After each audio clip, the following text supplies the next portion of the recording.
Hello friends, आज मैं जो बताने जा रहा हूँ उसे आप पूरा ज़रूर सुनिएगा, पूरा ज़रूर देखिएगा, क्योंकि ये समाज में अक्सर देखने को मिलती है। इस स्टोरी का नाम है अनपढ़ माँ। कई एक मध्य वर्गीय परिवार के एक लड़के ने 10वीं की परीक्षा में 90% अंक प्राप्त किए।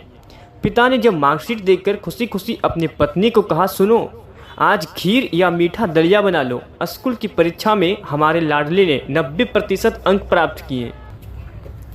माँ उत्साहित होकर किचन से दौड़ती हुई आती है और बोलती है, सच? मुझे भी दिखाइए मेरी बच्ची के कामयाबी की पर्ची।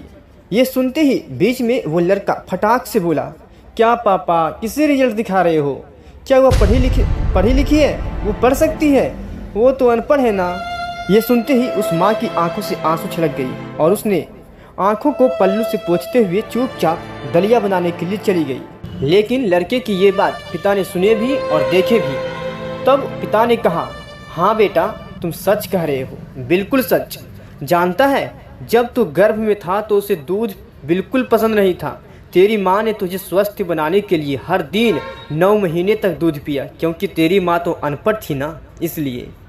तुझे सुबह 7 बजे स्कूल जाना होता था, इसलिए वह सुबह 5 बजे उठकर तुम्हारा मनपसंद नाश्ता और डिब्बा बनाती थी। जानता है क्यों? क्योंकि तुम्हारी माँ अनपढ़ थी, इसलिए ना। जब तुम रात को पढ़ते पढ़ते सो जाते थे तो वह आकर तुम्हारी कॉपी व किताब बस्ते में भरकर फिर तुम्हारे शरीर पर ओढ़नी से ढक देती थी और उसके बाद ही वो सोती थी। जानते हैं क्यों? क्योंकि अनपढ़ थी।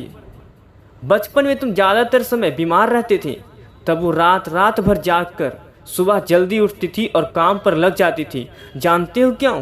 क्योंकि वो अनपढ़ थी ना, इसलिए।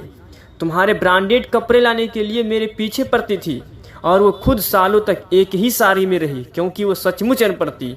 बेटे, पढ़े लिखे लोग पहले अपना स्वार्थ और मतलब देखते हैं, लेकिन तेरी माँ ने आज तक कभी नहीं देखा, क्योंकि अनपढ़ है, इसलिए।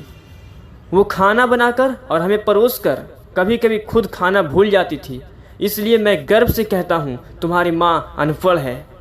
यह सब बात सुनकर लड़के रोते रोते और लिपट कर अपनी माँ से बोला, माँ, मुझे तो कागज पर 90% अंक ही मिले हैं, लेकिन आप मेरे जीवन को 100% बनाने वाली पहली शिक्षक है माँ। मुझे आज 90% अंक मिले हैं, फिर भी मैं आज शिक्षित हूँ माँ, और आपके पास PhD के ऊपर की उच्च डिग्री है, क्योंकि आज मैंने अपनी माँ के अंदर छुपे रूप में डॉक्टर, शिक्षक, वकील, ड्रेस डिजाइनर, बेस्ट बुक, इन सभी के दर्शन कर लिए।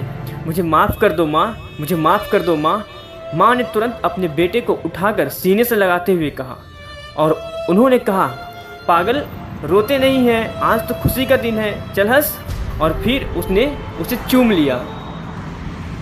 गाइज, आप कितना भी क्यों ना पढ़ लो, आप कितने बड़े पद पर क्यों ना चले जाओ, अपने माँ बाप को कभी मत भूलना दोस्तों। जानते हो, समाज में हर कोई चाहता है तुम सफल ना हो, तुम सदैव हमारे पीछे रहो, लेकिन एक माँ बाप ही है दोस्तों जो चाहते हैं हमारा बेटा सबसे आगे रहे। दोस्तों, आप अपने पेरेंट्स को कभी भी हीन भावना से ना देखें। ये मत समझिए कि वो अनपढ़ है, वो हमारे लायक नहीं है।